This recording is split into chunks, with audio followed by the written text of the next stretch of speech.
markets responded to Europe's stocks soaring. The S&P 500 extending its biggest monthly rally since 1974. Stocks up more than 3%. Deborah Kostroun has the details from the New York Stock Exchange. Deborah.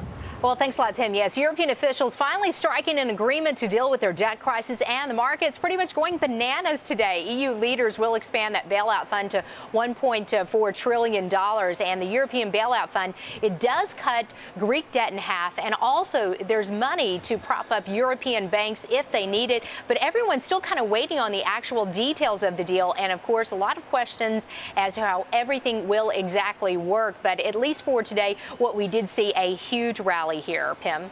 Now, Deborah, October, not usually a great month for stocks, but with rallies such as the one today, it certainly is helping the market.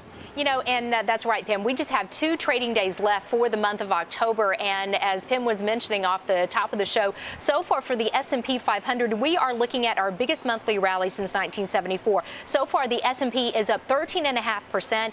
Meanwhile, the NASDAQ is up 13% so far this month, and the Dow Jones Industrial Average up 12% this month. And in fact, all 30 stocks in the Dow Jones Industrial Average for the month of October, they are all higher, something we haven't seen in quite some time.